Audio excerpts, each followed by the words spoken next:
Palaging sinasabi ni President Marcos, hindi namin ni-recognize ang ICC. Kasi hindi natin membro. Hindi kami nagko-cooperate sa ICC. Anong ginawang rason ni Pangulong Bongbong Marcos? Interpol! Interpol! Ako! Naging chief PNP ako! Alam ko ano ang papel ng Interpol sa mundo! Huwag niyo akong lukuhin! Commitment sa Interpol! Go ahead, make my day, Mr. Trillanes! Biyan mo! Sige ka lang ngak dyan ng ICC. Sige! Go ahead! Eh, sumama ka pa! Mag-serve ng warrant! Sumama ka! Ikaw mismo magbusa sa akin! Lahat itong sa right side ko, puro commander ng death squad dyan. Yan ang nakaupo dyan, si Senator De La Rosa. Death squad rin yan. Ang sinabi ko, ganito, encourage the criminals to fight. Pagka lumaban, patayin ninyo. Hindi ko po na-appreciate ang napaka-casual na mga sagot ni dating presidente tungkol sa patayan. At tumatawad, pumapalakpak pa ang ilang kasama dito sa session hall. Lahat itong sa right side ko, dumaan ito ng Chief of Police Director. Puro commander ng death squad yan. I thought there was no existence. Trabaho ng pulis yan. Yung isang senador, yan ang nakaupo dyan, si Senator De La Rosa. Death squad rin yan. Because they were police directors handling the controlling crimes in the city. Lahat yan sila, ito, si Danao, ayan o. Nagdadasal kasi sa kasalanan niya siguro. Magkano bang, ilan bang pinatay mo? Ito, De La Rosa. Tanungin ko sila ngayon, tanungin ninyo. Openly, lahat yan dumaan pagka police chief, pati yan si Gamboa. Tanungin ninyo, ang sinabi ko, ganito, prangkahan tayo, encourage the criminals to fight. Encourage them to draw their guns. Yan, buhay yan. Ayan ang sila, yan ang instruction ko. Pati yan si Kuy. Encourage, pati yan si De La Rosa, encourage them lumaban. Pagka lumaban, patayin ninyo para matapos na ang problema ko sa siyudad ko. Nung na-presidente ako, ganun rin sa command conference. Diyan sa Malacanang. Gusto ko lang pong ipaalala sa ating lahat na seryosong usapin ito. At tiwala ako sa chair ng subcom na seryoso tayo dito. At hindi ko po na-appreciate ang napaka-casual na mga sagot ni dating presidente tungkol sa patayan. At tumatawad, pumapalakpak pa ang ilang kasama dito sa session hall. So siguro, tigilin na natin yung nakasanayan natin na normalize at gawing katatawanan ng patayan. If one of these days the ICC will come, will you voluntarily submit yourself? Sipain ko pa sila, ma'am. But you said a while ago that if somebody will sponsor your fare to the ICC, you will voluntarily submit yourself to their investigation and jurisdiction. Yes. Pero kung sila magpunta dito, sipain ko. But will you confirm that you are willing to submit voluntarily yourself to ICC? Punta ko doon, sipain ko rin sila. Same. I have nothing further, Mr. Chair. Thank you, Mr. President. Young Rodrigo Roa Duterte. That's my first middle name is Roa. His surname is Duterte. Humingi umano si Senator Bato de la Rosa ng protection kay Senate President G.C. Escudero sa oras na maglabas na rin ang International Criminal Court o ICC ng arrest warrant laban sa kanya dahil sa kanyang papel umano sa war on drugs ni dating Pangulong Rodrigo Duterte. Nakasaad sa Section 11 ng Article 6 ng 1987 Constitution na maaring bigyan ng certain protections ang mga mambabatas laban sa pag-aresto basta't nasa section pa ang Congress. Sa ngayon ay kasalukuyang nakabreak ang Senado. Mandato man niya yan bilang Senate President na protektahan yung kanyang mga membro. So, wala pong problema dyan. Ako'y manitiwala sa kanya. So, na-assure po kayo ni SP na talagang gagawin niya yung mandato na yon sa inyo? Yes, hanggat sa makaya niya. Hanggat sa makaya niya. Ang gagawin niya yun. To be fair kasi merong president yan. No? Nangyari na yan nung panahon na ganun din nag-stay sa Senate si Antonio Trillanes before. Matatandang ilang beses nang sinabi ni De La Rosa na hindi siya natatakot sa ICC, na iniimbestigahan din siya sa posibleng crimes against humanity. Noong nakarang taon, hinamon pa niya si dating Senador Antonio Trillanes IV na sumama sa pag-aresto. Go ahead, make my day, Mr. Trillanes! Biyan mo! Sige ka lang ngak dyan ng ICC. Sige! Go ahead! Sumama ka pa! Mag-serve ng warrant! Sumama ka! Ikaw mismo magbusa sa akin! Si Trillanes ang unang nagbunyag na maghahain ng ma-arrest warrant ang ICC laban kina Duterte, De La Rosa at iba pang sangkot umano sa war on drugs. Kamakailan lang ay ibinunyag ni Senator Bato de la Rosa na tinayak ni Senate President G.C. Escudero na maaari siyang sumilong sa Senado habang nasa sesyon ito kung iutos ng International Criminal Court na arestuhin siya. Nag-commit siya sa akin hanggat kaya niya. Pwede akong protektahan sa Senado. Gawin niya. Up to the extent legal. Yun lang ang kanyang kayang gawin. Ani De La Rosa. Nag-commit siya sa akin na hanggat kaya niya pwede akong protektahan sa Senado. Gawin niya. Up to the extent legal. Yun lang ang kanyang kayang gawin. And Amor,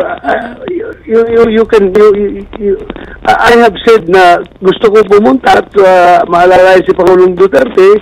So, at first, locally, isettle ko muna ito kung ano kaya kong gawin dito. We have to exhaust all available legal remedies. And while waiting for that, dapat, alam mo na, secure tayo sa Senado. Ipinahayag din ni Senator Bato ang kanyang disappointment sa paghawak ni Pangulong Bongbong Marcos sa kaso ng International Criminal Court laban kay dating Pangulong Rodrigo Duterte. Pakiramdam ni Senator Bato de la Rosa ay tila tinrider siya ni President Bongbong Marcos ngayong naaresto si dating Pangulong Rodrigo Duterte sa bisa ng arrest warrant ng International Criminal Court at kasalukuyang nasa The Hague sa the Netherlands. Dagdag ni De La Rosa, pinaniwalaan niya kasi ang pangako ng Pangulo na hindi makikipagtulungan ang Pilipinas sa International Tribunal. Binanata naman ni Presidential Advisor for Poverty Alleviation Larry Gadon si Senator Bato de la Rosa sa sinabi nito na betrayal to the monks ang ginawa ni Pangulong Ferdinand Marcos Jr. nang payagan nitong maaresto si dating Pangulong Rodrigo Duterte. Hindi niya alam ang concept and meaning ng betrayal. Hindi siya kaibigan ni BBM. So how could BBM betray him? You can only be betrayed by a friend or ally. Hindi niya alam meaning ng betrayed kasi BB siya. Nagbigay din ng mensahe si Senator Bato kay Police Major General Nicolas Torre III na siyang nanguna sa pag-aresto kay dating Pangulong Rodrigo Duterte noong March 11. Well, I just would like to tell him that huwag sana tayong magpakalasing sa power. Yun lang, huwag tayong magpakalasing sa kapangyarihan. Because all these things shall pass. Hindi ito, walang forever dito. At temporary, yung power mo ngayon, nasigang-siga ka, na kaya mong pagsabihan yung former president na hihilain ko yan, that's too much. Hindi po forever na ikaw ay nasa poder. somehow, someday, you'll slip down from power. And maramdaman mo yan kung anong treatment sa'yo ng taong bayan. Samantala, pinayuhan naman ni Attorney Salvador Panelo si Senator Bato de la Rosa na huwag sumuko sa ICC. Ang jurisdiction illegal. Lahat ng ginawa ng ICC ay illegal. At ang ginawa ng gobyerno na hindi lamang kinuluhan, ginawa niya yung dapat gawin ng ICC, ay lalong naging illegal. At pagkanulo sa isang mamamayan ng ating bansa. Nagbigay naman ng tugon si PCO Undersecretary Attorney Claire Castro. What will happen po? Kasi I understand Senator Bato de la Rosa has already talked to Senate President Jesus Cordero and he asked for the protection of the Senate. So paano pong magiging senaryo doon kung may kausap siya sa Senado? Hindi ko po alam kung ano magiging sagot ni Senate President patungkol dyan, hanggang saan yung protection na kanya maibibigay. Kung may warrant of arrest, abogado naman po si Senate President. Alam naman po niya kung ito'y valid at pwede niya po na ikumpirma kung valid ang warrant of arrest. Hindi naman po niya siguro ikakalong at itatago ang masasabing suspect sa isang international criminal court. Good morning, ma'am. May we get a confirmation from Palace if nangako po talaga si President Marcos kay Senator Bato na hindi siya gagalawin ng ICC? Wala po kami na pag-usapan kung personal po niya itong sinabi. Sa ating pong pagkakaalam, ang sinabi po niya ay wala po at hindi po, wala pong jurisdiction ang ICC at hindi po makikialam, hindi makikipag-cooperate ang administrasyon sa ICC. Pero never po naman niyang nabanggit na hindi po tayo makikipagtulungan sa Interpol. Next question, Tristan Odalo, Newswatch. Hi, Yusek. Good morning po. Ma'am, former President Duterte is set to appear sa ICC tonight. Siguro po, could you enlighten us on ano po bang extent ng government assistance na maaaring ibigay kay former President Duterte throughout this proceedings po? Wala po kasi tayong jurisdiction sa anumang gagawin po ng ICC. Sa kanilang mga procedures, wala pong jurisdiction. At after natin dala po ang dating Pangulo sa ICC, wala na po kamay o responsibilidad ang gobyerno kay dating Pangulong Duterte. Pero, base po sa RA 9851, bilang Pilipino, hindi lang dahil bilang dating Pangulo, si dating Pangulong Duterte, kailanganin din po natin ng gobyerno na ma-assure po, masigurado natin na nagkakaroon po ng fair trial. Lalong-lalo na po, Pilipino po ang dating Pangulong Duterte.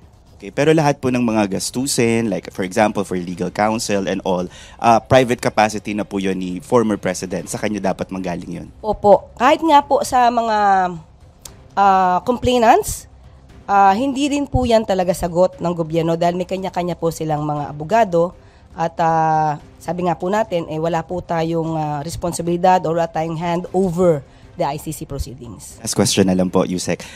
Si former Senator Trillanes, sinabi niya po in one of his interviews na there could be a cease order coming from the ICC sa mga Duterte assets while the trial or the investigation is ongoing. If maglabas po ang ICC ng ganung klaseng order to freeze the assets of the former president, will the government comply on that particular order? Kung meron naman po tayong batas at inaalaw po tayo, ipakita lamang po nila, tayo po'y magkukomply dahil lagi po, sinasabi natin, lahat po ng gagawin natin dito ay dapat lamang base sa batas. Okay, next question po. Eden Santos, Net 25. Yes, good morning po. Sabi po, the Office of the President said it paid for the private jet that brought former President Rodrigo Duterte to The Hague or The Hague. Paano ba bigkasin yun? The Hague. Baby, do you confirm po itong statement na to na ang Office of the President ang gumastos po dun sa pag-fly kay former President Duterte using a private, is it a jet plane or yung pong ginamit na last na? Opo. Ina-admit po na ang palasyo po, ang nagbayad, ang gobyerno po. Ito po ay may kaugnayan sa assistance po na ibinigay natin sa Interpol. So, Sabi nga natin, kapag hiningi po ang assistance, siyempre po dapat kumpleto po. Dahil kung wala naman po na ipoprovide na sasakyan para madala po ang dating Pangulo sa ICC, parang hindi rin po naging kumpleto ang pagtugon natin sa ating commitment to the Interpol. Magkano po yung kung meron na tayong estimate na ginastos dun sa pag-travel po kaya FPRRD? Wala po tayong kumpletong detalye about that. At maaari po siguro ay hindi ko agad masasabi kung meron man po dahil meron pong kaugnayan ito sa isang pribadong korporasyon. Yesterday po, medyo hindi kasi ako nakadalo dun sa briefing. Naikwento po nung ating mga officer from the PNP, CIDG, na yung ginawa pong pag-aresto kay FPRRD, yung naging attitude po nung mga pamilya na nagwala, parang gano'n, nagsisigaw, nagmura. Yung po bang ganong attitude, ay is it normal or sa tingin nyo hindi po? Normal lang sumigaw at magmura? Pamilya po yun Hindi po natin mawawala na gano'n na maging damdamin. Pero since ito naman po ay matagal nang pinag-uusapan at aminado naman po ang dating Pangulong Duterte na may kaso naman po sa ICC. At nabanggit nga rin po niya sa kanyang talumpati sa Hong Kong na meron siya nadidinig na warrant of arrest. Pati nga po si Senator Bato, inamin niya na mayroon. Kaya hindi siya sumama sa Hong Kong. So, normal ang magkaroon ng ganong klaseng damdamin. Pero siguro dapat malaman din po natin lahat kung hanggang saan yung hangganan. Kung hanggang kailan pwedeng mag-react sa kapulisan. Kung ginagawa ang tama, nandoon ang mga dokumento, tingin ko dapat sumunod din tayo po sa batas. Iba po kasi yung sitwasyon na hinuli ka, pero wala kang ginawa, hindi ka caught in the act, or walang warrant of arrest. Pero dito po lahat ay naipakita. May warrant of arrest, nandiyan po ang Interpol. So, siguro mas maganda po kung naging kalmado rin ang mga kamag-anak po ni dating Pangulong Duterte. So, you're saying, sinasabi niyo po ba yan dahil based on your own experience din po dun sa nangyari sa kliyente ninyo? Parang sort of ganon. Okay, sasagutin kita dyan. Unang-una, nalaman niyo ba kung ano yung totoong kwento? Yung aking kliyente, this is so too personal na pag-usapan dito, but I will explain. Yung ating naging kliyente doon, hinuli, again, uulitin ko, di ko po alam kung nandito kayo nun. Hinuli ng walang warrant of arrest, walang kaso, at hindi man lang sinabihan yung kliyente ko ng nature of the case. Ang sabi, confidential. What should the counsel react? And how would the counsel react on that? This situation of the former President Duterte, it's different from the case that I handled. There were violations committed by the police officers during that time, that's 2015. But in this case, all the documents, all the legalities, nobody can question that. Except maybe if they can use that for as a defense in their case. Thank you. Next question, Maricel Halili, TV5. Magandang umaga po. Ma'am, follow-up lang dun kay Senator Bato. Ano po yung nakikita natin na scenario once na nirelease na rin yung arrest warrant against kay Senator Bato de la Rosa? Pareho din po ba yung assistance na ibibigay ng government? Sa Interpol? Pareho pa rin po. Hindi po kasi tayo pwedeng mamili. Kung ito po ay ginawa po at nakipag-coordinate, makipagtulungan tayo sa Interpol dahil ang dating Pangulo po ang subject po ng warrant of arrest, hindi po tayo pwedeng mamili. Wala pong pwedeng special treatment. So kung mangyayari po to sa iba pang mga suspect na may warrant of arrest, basta valid po yung warrant of arrest at ito po ay na-course through the Interpol, gagawin pa rin po natin kung ano po yung dapat gawin ng gobyerno. Pero what will happen po? Kasi I understand Senator Bato de la Rosa has already talked to Senate President Jesus Codero and he asked for the protection of the Senate. So paano pong magiging senaryo doon kung may kausap siya sa Senado. Hindi ko po alam kung ano magiging sagot ni Senate President patungkol dyan, hanggang sa anong protection na kanya maibibigay. Kung may warrant of arrest, abogado naman po si Senate President. Alam naman po niya kung ito'y valid at pwede niya po na ikumpirma kung valid ang warrant of arrest. Hindi naman po niya siguro ikakalong at itatago ang masasabing suspect sa isang international criminal court. Last na lang po. Yesterday, Senator Bato de la Rosa mentioned that clearly it was a demolition job against him. Pero parang nag-benefit pa siya dun sa demolition job kasi tumaas daw yung kanyang survey sa Pulse Asia. Your reaction on that? Paano po magiging demolition job kung ito pong kasong to ay na-file na? Hindi pa po panahon ng eleksyon, hindi pa po panahon ni Pangulong Marcos. Ito po, naisampa po yata to, kung di ako nagkakamali, taong 2017. Matagal na nga po dapat noon pa po. Diba kung ito po ay hindi po nag-withdraw, at alam naman po natin ang dahilan kung bakit nag-withdraw ang dating Pangulong Duterte dito sa Rome Statute. Siguro po, pag-usapan din po natin yung mga di umanong biktima. Hindi puro dapat sa kanila lang nakatuon ang atensyon ng tao. Hindi napapansin sa ngayon ano ang naranasan ng mga biktima. Ano ang naranasan ng mga pamilya na naiwan ng kanilang mga kamag-anak na naging di umanong biktima ng EJK. Bakit ngayon ang mga Pilipino hindi na nakikita yung mga namatay?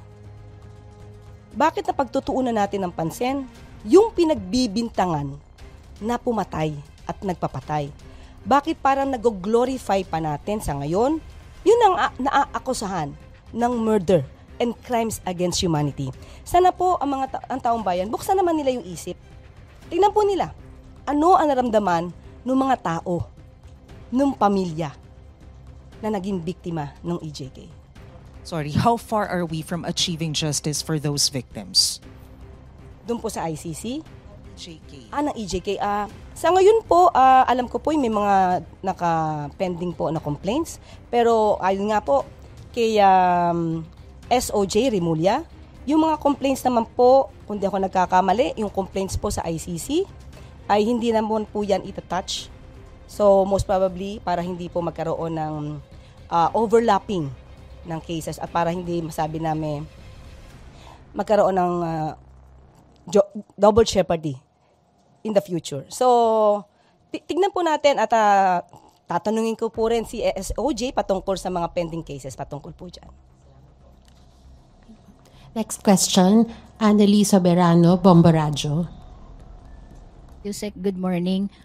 Kahapon po itinanggi na ng Armed Forces of the Philippines and PNP na walang sundalo, pulis ang nag-resign sa service bilang suporta kay dating Pangulo. Alam po ba ito ni Presidente at ano po ang kanyang reaksyon? Sa tingin niyo po ba ano ang motibo ng mga nagpapakalat nito at saan po ito nanggaling? Thank you. Marami po nagpapakalat ng iba't ibang kwento na wala pong katotohanan. Sa ating pong paningin, ang pagkakalat po ng mga gintong klaseng kwento ay para po mas lumaki ang simpatya sa dating Pangulong Duterte. Pero tandaan po natin, sabi nga po natin, ang mga taong bayan, sana po imulat nyo ang inyong mga mata. Tingnan nyo po kung ano ba talaga yung katotohanan. Muli, wag natin iwan yung issue ng extrajudicial killings. Meron pong mga namatay. Meron pong mga nagrereklamo. At ang mga nagrereklamong ito ay noong pa po 2017. Hindi po ito sa panahon ni Pangulong Marcos. Okay, sa mga nag-resign, wala pong katotohanan. Ayon po kay General Fajardo, wala pong katotohanan na may nag-resign. Kung ito man po ay may kaugnayan sa pag-surrender ng gobyerno kay dating Pangulong Duterte sa ICC through the Interpol, wala pong nagre-resign ayon po kay General Fajardo.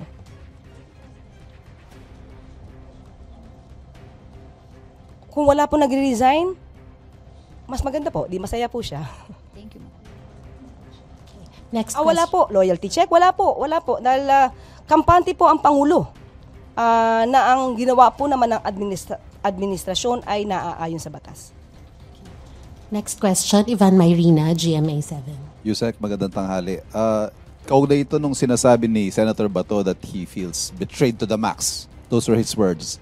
Na nangyari po ito sa kabila ng pagsigurong personal sa kanya ng Pangulo na hindi siya gagalawin ng ICC. May lumutang din pong allegedly a letter to the Vice President Sara, assuring her of the same thing, that the government will not cooperate in any way, shape, or form with the ICC, and that the President will always protect the sovereignty of the country at all times. Is there such a letter? Wala po. Nag-meeting po kami kanina ni Pangulo, kasama po ako sa meeting kanina. Hindi po namin napag-usapan kung may letter. So, kung patungkol naman po kay Senator Bato, unang-una po, ulitin natin, hindi po tayo pwedeng magkaroon ng special treatment. Ang betrayal po sa isang tao, kung siya naman po ay naaakusahan, hindi po ito masasabing isang issue. Mas dapat po na ang Pangulo, ang gobyerno, ay hindi nagbe-betray sa batas. Hindi siya nagbe-betray kung anong interes ng bansa. Hindi siya dapat nagbe-betray sa mga taong di umanong naging biktima ng EJK. Hindi po pwede na dahil lang po naging kakilala, nakasama po, kung kailangan managot, dapat managot. Sabi naman po nila, sila naman po ay walang kasalanan. Hindi po ba't napakabilis naman nilang madidepensahan ang kanilang sarili at mapapabilis siguro ang pagtapos ng proceeding sa ICC kung sila mismo ang magdidepensa sa kanilang sarili dahil wala silang kinalaman ayon sa kanila. Ang tawag po ni Senator Bato sa katwiran ng gobyerno that we are cooperating with the Interpol and not with the ICC ay flimsy because the President allowed it. That's why it happened. Ganun po ang kanilang katwiran, nakikitang katwiran. Maaasahan po talaga natin yan sa kanila. Dahil sila po yung naging concerned parties dito.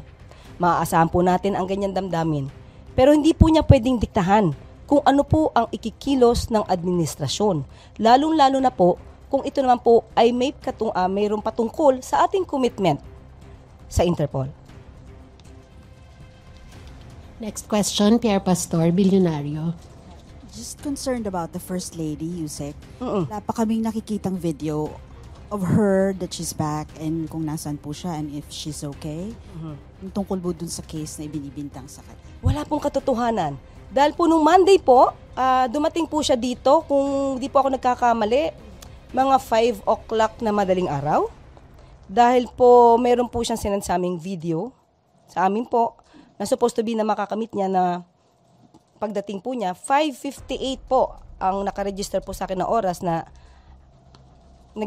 aga nga po eh. She's back and ready for a meeting. So, wala pong katotohanan yung mga ibinibintang. Uli, mukhang ito na naman ay, ito yung masasabi nating demolition job. So, wala pong katotohanan yon. Next question, Tuesday New, DZWB. Good morning po, Yusek. Patuloy po yung pagkikilos protesta ng mga taga-suporta ni dating Pangulong Rodrigo Duterte. Nakita po ito kahapon sa iba't ibang lugar dito sa bansa. Paano po ninyo sila pakakalmahin para hindi po ito matuloy sa tinatawag na full-blown people power? Okay. Sa ngayon po, sabi nga natin, yung mga nakikisimpatya po sa dating Pangulong Duterte, karapatan po nila yan. Hindi po yan pipigilan. Karapatan po nila na malungkot, magdalamhati para kay dating Pangulong Duterte. Wala pa po tayong nakikita na maaaring makaalarma po sa administrasyon. Kapag po dumating na po yun, sa puntong iyon, at puro po kasinungalingan na talaga ang kanilang mga sinasabi at ito'y nakakaalarma na po sa maaaring epekto sa taong bayan, doon po kikilos ang gobyerno. Ma'am, follow up lang. Anong klaseng pagkilos na gagawin ng gobyerno kung sakali, ma'am? Kung ito naman po ay dumadami at puro po mga fake, ayoko na pambanggitin ng fake news, puro kasinungalingan ang mga pinapangalandakan, especially sa social media, hindi po pwedeng tulugan ng administrasyon ito. Sa ngayon po, pinapahintulutan po natin, allowed naman po ito, just to express the rights. They have to exercise that right of freedom of expression.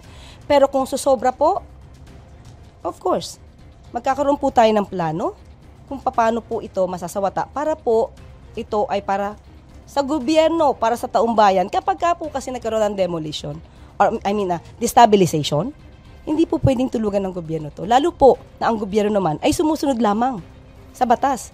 Gumagawa lamang ng kanilang tungkulin. Ganun po. Last ma'am, ano ang extent o ano po ang triggering factor para umaksyon na yung gobyerno sa ano yung hangganan na inaantay para sabihin na, oops, tama na yan, pigilan na natin yan? As of now, napaka-hypothetical ng question. Titignan po natin kung papaano. Thank you po. Next question, Maricar Sargan, Brigada. Good morning, Yusek. Other matters lang po. Nakarating na po ba kay President yung ulat po na may mga resident ho ng Palawan na na-detained sa China na alleged spy daw po? Parang wala pa po. So far. Aalamin po natin kung meron pong ganyang pag-uulat. Wala pa po kami natanggap. Hindi po nabanggit sa amin kanina. So, tingnan po natin. Baka po kung anumang pag-uulat yan ay kailangan pag-usapan agad. Thank you po. Okay po. Christian Yosores, Radyo 630. Good morning po, Yusek. Balik lang po ako dun sa yung kay FL po. Natunto na po ba ng Palas kung sino yung nagpakalat ng information doon and ano pong planong gawin ng palasyo? Nakita po namin sa reaction ni FL. Ang pinakahuling sinabi niya ay dapat hindi nga po siya yung nagiging issue. Ang dapat na pinag-uusapan po talaga ay ang Pangulo, kung ano yung mga naging proyekto ng Pangulo.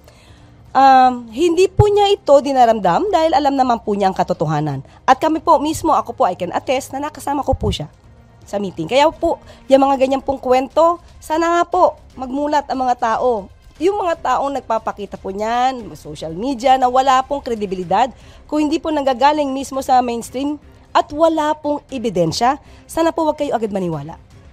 Pero wala na pong planong magsampa pa po ng reklamo? Hindi po ganun ang ugali ni First Lady. On another topic lang, ma'am. Binigyan po ng 24 hours ng Supreme Court yung mga respondents para sumagot doon sa petition for a writ of habeas corpus na mga anak ni dating Pangulong Duterte. And one of the respondents po is the Executive Department through E.S. Bersamin. Would you know, ma'am, kung natanggap na po ni E.S. yung notice ng SC and kung sumagot na po? Wala pa pong pagsagot. Ang alam ko po ay magkakaroon po sila, tire-represent po sila ng government lawyers. So tignan na naman po natin ang susunod na hakbang. Thank you, ma'am. Okay, thank you very much, Yusek Castro. Nagbigay naman ng opinyon si Attorney Enzo Recto tungkol sa warrant of arrest ng ICC kay Senator Bato de la Rosa. O yan mga kabunyog ha, si Bato na mismo ang nagsabi mayroong warrant of arrest na sa kanya. Hindi po galing sa akin yan. Kaya ang title ko hindi question mark eh. Bakit hindi question mark? Kasi hindi naman sa akin galing yan, kay Bato yan. Yan na rin yung balita ng mga ng mainstream media. Sabi ni Bato, mayroon ng warrant of arrest sa kanya. So ngayon mga kabunyog, ang title ng ating topic ngayon na pagkikwentuhan natin, may warrant of arrest na si Bato at susunod na si Albayalde at iba pa. Paano natin nasabing mayroon ng warrant of arrest si Bato? Galing mismo mga kabunyog kay Bato. Kanya mismo galing. Sabi ni Bato nung kaya pala si Bato, naalala nyo yung panahon na sabi natin nagtatago si Bato, parang hindi nagpapakita. Mga kabunyog, mga kababayan, naalala nyo yung panahon na yun. Ngayon lang lately lumabas si Bato eh. Ngayon lang lately lumabas si Bato, pero bago yan, lalo na nung kainitan nung kay Duterte, si Bato hindi mo mahagilap, hinahanap siya eh. Ngayon, ayon kay Bato, may balita siya na mayroon na silang warrant of arrest ni Duterte. Kay Bato yan mga kabunyog, siya mismo ang nagsabi. May balita siya na may warrant of arrest na sila ni Duterte. Kaya nagpasiguro siya. Yung pagtatago ni Bato, sabi niya hindi naman siya nagtatago. Mayroon lang siyang final daw na petition sa Korte Suprema. Pinafile nila yung TRO. Sabi niya ayaw niyang magpakita kasi marami raw tumatawag sa kanya, marami raw messages sa kanya. Ayaw niya daw muna mag-react. Yun ang sabi ni Bato. Ito. Mga kabunyog, mga kababayan. Ito po yung sinabi ni Bato. Sabi ni Bato ganito. Sabi ni Bato de la Rosa, Friday, madaling araw yung flight ko. Dapat, hindi ko na tinuloy dahil nakatanggap ako ng info na yun nga. May warrant na kami. Ang info ko nga is dalawa na kami ni President Duterte may warrant. O yun, galing po yan kay Bato. Ayan o, ang title ng UNTV o, Senator Beto de la Rosa, kinumpirma na may arrest warrant na rin siya mula sa ICC. So, ibig sabihin mga kabunyog, mga kababayan, kaya pala si Bato, dapat sana may flight si Bato pabalik sa Pilipinas. Kasabay sana ni Duterte. Hindi siya sumabay. Kasi nga, may warrant of arrest na silang dalawa. May nakarating sa kanyang balita na may warrant of arrest na silang dalawa. Kaya sabi ni Bato, yung flight niya daw sana Friday. O, Friday. Kaya lang dahil may info nga siya na may warrant of arrest na silang dalawa ni Duterte, hindi na siya tumuloy ng flight niya. Di malinaw, nakatanggap daw siya ng info na may warrant na sila. Ang info daw niya, dalawa sila ni Duterte na may warrant. O kaya pala, yung pagtatago pala ni Bato, yung hindi nagpapakita si Bato noong mga nakaraang araw, kasi ang info niya, dalawa sila ni Duterte na may warrant of arrest. Lately, nalaman siguro ni Bato na parang kay Duterte pa lang ang nilabas. So, nung nalaman niya na si Duterte pa lang yung may nang lumabas yung warrant of arrest, hindi pa naman lumabas yung warrant of arrest niya, saka na lang siya lumabas. At siya yung naging petitioner, isa siya sa petitioner doon sa TRO sana sa Korte Suprema. Sabi ni Bato, hindi naman siya natatakot. Hindi natatakot. Tapos nung malaman mong may warrant of arrest na sa'yo, nagpapasiguro na siya. Kaya, mga kabunyog, mga kababayan, nakita nyo na si Bato, inamin niya mismo. Inamin mismo ni Bato na nung Friday na supposed to be flight niya, hindi na siya nagpakita, hindi niya na tinuloy ang flight. Bakit? Ay may timbre na nga sa kanya na may warrant of arrest na sila ni Duterte. Tapos ang tumuloy na lang si Duterte, siya pala hindi tumuloy. Ibang klase rin to si Bato Ibang klase rin to si Bato. Hinayaan niya yung si Duterte pero siya nagpaiwan. Hindi niya na tinuloy yung flight niya. Tinuloy niya na lang yung flight niya nung si Duterte lang pala ang nasa warrant of arrest. Pero mga kabunyog, mga kababayan, sa tingin ko lalabas na yung warrant of arrest na yan na nakapangalan si Bato. Malamang susunod na dyan si Albayalde. Bakit? Alam nyo, ang sabi doon kay Duterte, ang role ni Duterte sa war on drugs, kaya siya nakasuhan ng crimes against humanity, indirect perpetrator. Ang ibig sabihin, ang criminal participation ni Duterte, indirect perpetrator. Ibig sabihin, hindi siya yung direktang may kagagawa ng mga pagpatay. Hindi siya yung may kagagawa nun. Hindi siya direct. Kung indirect si Duterte, indirect perpetrator yung kinaso sa kanya, yung criminal participation niya. Kung naging papel ni Duterte ayon sa kasong isinampa ng ICC, sa ICC ay indirect perpetrator, may direct perpetrator. Ibig sabihin, may direktang may kagagawan. Sino yon? Sila Bato yun. Sila Albayalde yun. Kasi sila yung sila yung implementor. Sila yung executor. Kaya, kung si Duterte nga na indirect perpetrator, nakasuhan, may warrant of arrest na, yung pa kayang mga direct perpetrator. Kaya sigurado na tayo, si Bato talaga sa kasila Albayalde, kasama yan sa makakasuhan. Kasama yan sa mai-issuehan ng warrant. Kasi bakit? Nung dinescribe yung role ni Duterte, ang nakalagay sa ICC charge sheet, yung kaso ni Duterte, indirect perpetrator ang kanyang role. Ibig sabihin, indirekta ang role niya. Bakit indirekta? Hindi naman siya yung talagang direktang nag-order. Hindi naman talaga siya yung parang ang dyan, anong tawag dyan? Principal by inducement. O yun, siya yung nag-udyok. Siya yung mastermind talaga. Pero indirect yung role niya. Yun talagang na-involve doon sa actual na operation ng mga pagpatay, sila Bato. Sila Bato, sila Albayalde. Kaya ito, malaki ang posibilidad na lalabas ang arrest warrant kay Bato. Kahit si Bato nagsabi na may warrant of arrest na siya, sa malamang may nakapagtimbre na kay Bato. Kaya lang mukhang iniisa-isa. Iniisa-isa lang, stages. By stages ang paglalabas ng arrest warrant. Inuna muna si Duterte, sumunod si Bato, susunod na yan sila Albayalde. Ngayon, maaresto kaya si Bato?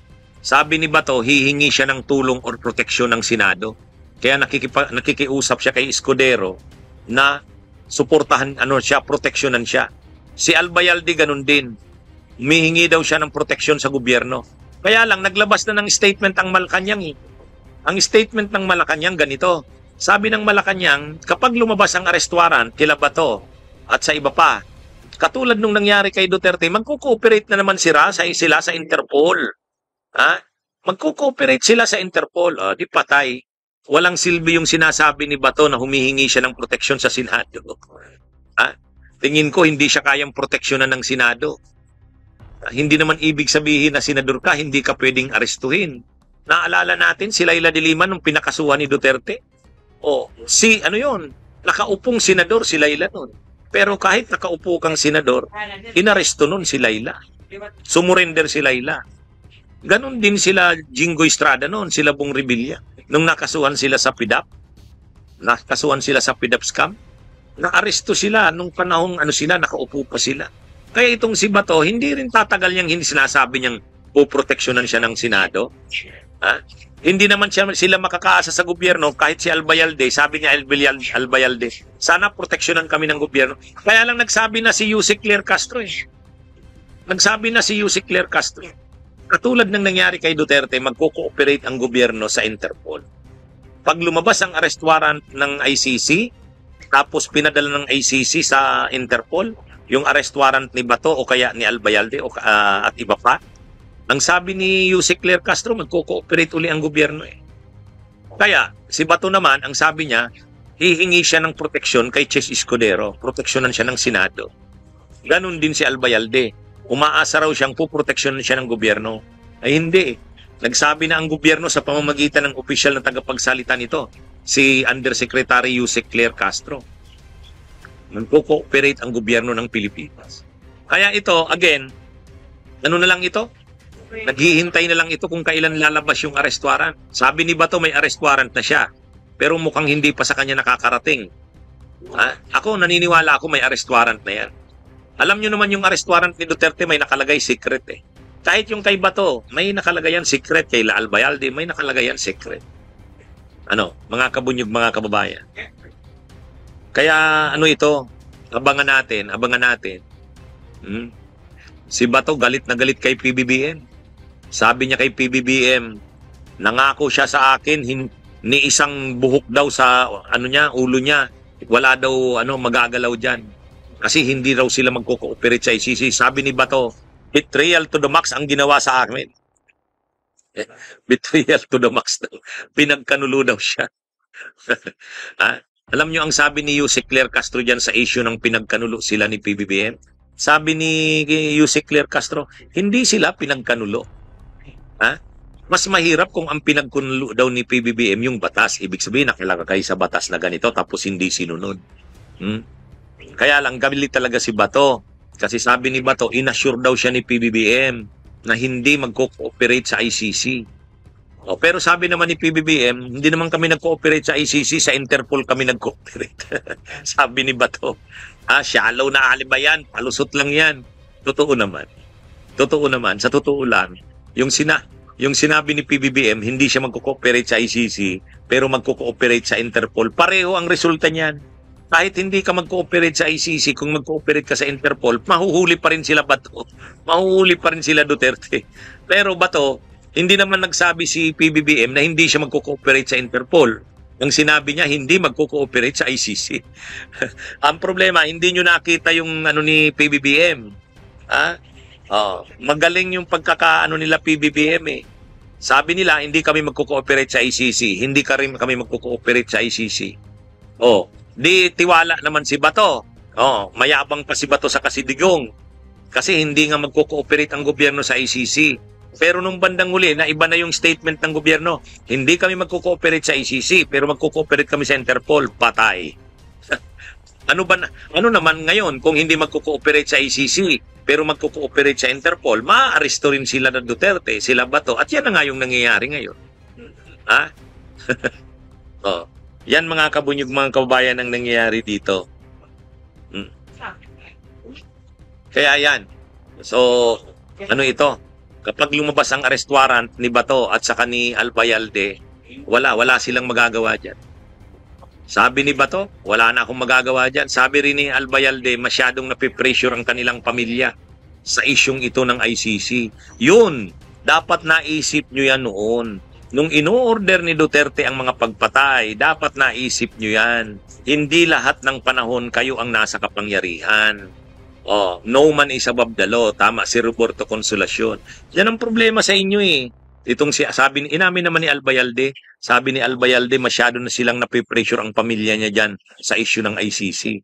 Kasi real na yung ano eh. Totoo na yung ano eh. Totoo na yung ano dito. Talagang posible na silang maaresto dyan.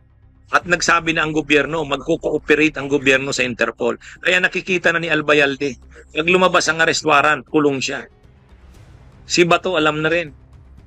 O ngayon, dapat naisip nila yan noon. Nang maraming pinapagawa sa kanila si Duterte, lalo na yung mga pagpatay, dapat naisip nila.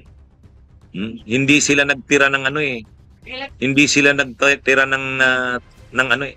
Kala nila, ang kapangyarihan nila, yung pag-upo nila sa gobyerno, ang pagiging makapangyarihan nila sa gobyerno, akala nila habang panahon yan. Hindi.